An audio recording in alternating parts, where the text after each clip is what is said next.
So this is a video in continuation with my last video where I have told you how we can download and install Ribban Workbench. So in this video what we will do is we will try to add a button onto the case entity. So after new we will add a button link onto the case form. So usually using the Ribban Workbench we can add button onto the forms and onto the subgrids, and this is called home grid. So here also we can add the buttons and we can do the customization. So let's begin. Now this is the Ribban Workbench which we have installed and I have opened up it here. Now firstly we need to add a button onto the case entity. So we have to open this case entity over here in the Ribban Workbench.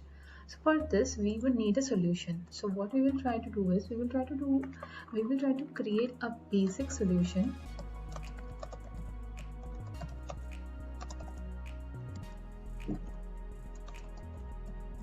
Button. So let's add this button.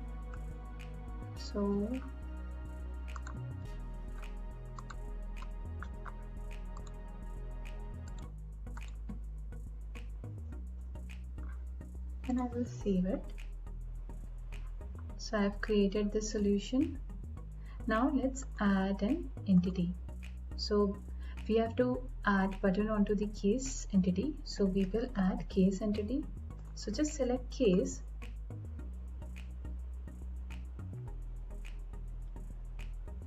Always remember that this solution which we are trying to create should not be bulky, because otherwise whenever we go to Ribban Workbench and we'll try to open the solution, it will take more time, and even we don't want other things. So I will exclude everything because we just need the entity. So I have not selected anything over here. So my solution is ready. Now let me minimize it.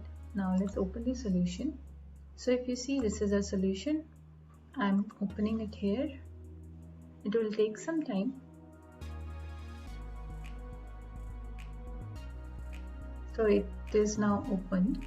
Now if you see, mostly there is home, subgrid and form.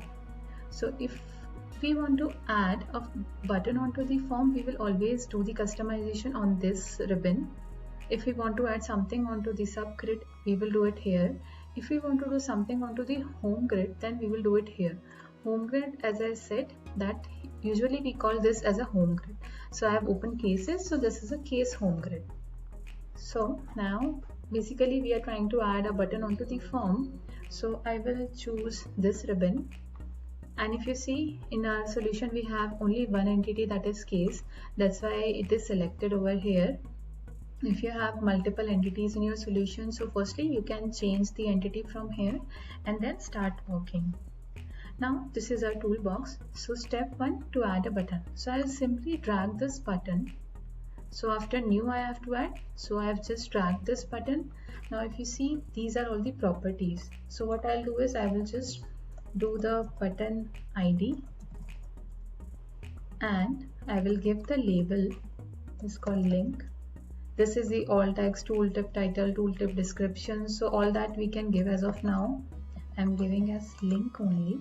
So here you can add your image. If you want to give a button an image, then you can add it through here in 16 and 32.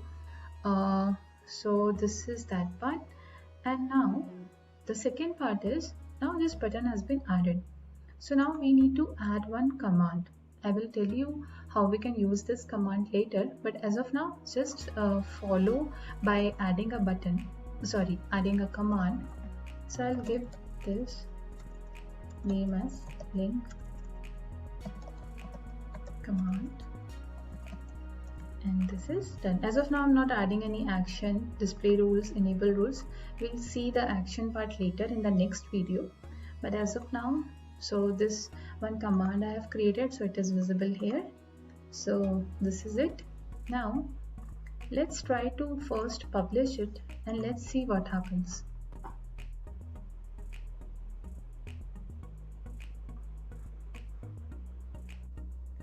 So if you see, my solution has been successfully published and imported. Now it's time to check if we can see that button onto the form. So I'll just refresh my environment.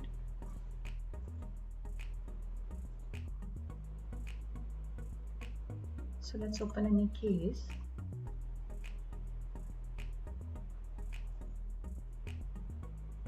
So see, this is the button that we have added, and this is successfully added.